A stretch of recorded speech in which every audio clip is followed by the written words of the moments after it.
Traffic rules breakers కు heart break అయ్యే ముచ్చట చెప్పబోతున్నారట సెంటర్ సర్కారోళ్ళు.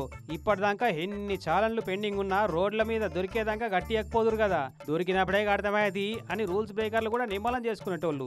కానీ అసంటి ఆటలు నడవకుండా చేసే పని పెట్టుకుంటున్నారు సెంటర్ సర్కారోళ్ళు. చలాన్ వడ్డకాడికి వెళ్ళి 45 రోజుల లోపలనే ఆ చలాన్ కట్టేయాలంట. అంతకు మించితే మీ బండి అయితే బండి, కారు అయితే కారు, ఏదైతే అది గుంజుకునే హక్కు ఉంటుందట ట్రాఫిక్ వాళ్ళకు.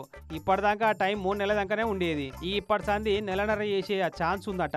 అట్లయినా సరే వాళ్ళకు పట్టుబడకుండా తిరగలేమా అనుకునేటోళ్ళు తిరిగేటోళ్ళు కూడా ఉంటారు కదా. అసంటోళ్ళ బండిని అమ్ముడు కొనుడు చెల్లకుండా చేస్తారట. అటనే 5 కంటే ఎక్కువ చలాన్లు పెండింగ్ ఉంటేనైతే ఏకంగా డ్రైవింగ్ లైసెన్స్ రద్దు చేసేటట్టు ఇంకో మార్పు కూడా తెద్దామని చూస్తున్నారట. అంటే శాంతాడంత పెండింగ్ బిల్లులు చూసే ఛాన్స్ ఇయ్యరన్నట్టుగా. అవు మళ్ళా ఒక్కొక్కలకైతే ఏకంగా ట్రాఫిక్ పోలీసు వల్ల ప్రింటర్లల్లో కాగితాలు ఓడిచేటన్ని పెండింగ్ చలాన్లు ఉండబట్టే. ఇక ఏం చేస్తారు మరి.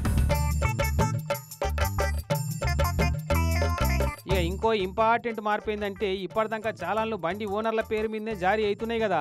ఇప్పుడు కూడా అదే ఉంటది. కాకపోతే ఆ బండి నడిపింది ఓనర్ కాదు వేరే ఎవరో అని నిరూపిస్తే ఆ నడిపినోళ్ళ మీద చట్ట ప్రకారం చర్యలు తీసుకుంటారట.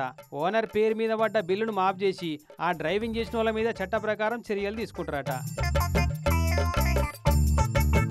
మోటార్ వెహికల్ చట్టంలో ఈ మార్పులన్నీ తీసుకొస్తందుకు ఒక నమూనా డ్రాఫ్ట్ తయారు చేసిరట కేంద్ర రవాణా శాఖోళ్ళు. ఇక ఇది గనక ఓకే అయ్యనంటే దబ్బున్నే పెండింగ్ చాలన్ల వీరుల పర్సులు ఖాళీ అయ్యేదే ఉంటది. ఇక చూడాల ఎన్నడు చేస్తారో ఆ మార్పులను. కానీ ఓట్ల కోసమో సీట్ల కోసమో అన్నట్టు పెండింగ్ చాలన్లకు డిస్కౌంట్లు ఇచ్చేటాళ్లకు మళ్ళా ఇస్తారన్న ఆశతోటి కట్టకుండా అటనే పెండింగ్ పెడుతున్నారు చాలా మంది.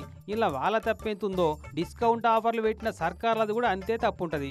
మరిగా మళ్ళీ ఏమన్నా డిస్కౌంట్ ఆఫర్లు ఉంటాయో ఉండయో ఈ కొత్త రూల్స్ వచ్చే లోపల. కానీ ఈ గుంతల రోడ్ల సక్కదనానికి కొత్త ట్రాఫిక్ రూల్స్ కండిషన్లు కూడా అని ముక్కిరుస్తున్నారట ఈ ముచ్చటేరికైనా చాలా మంది జనాలు.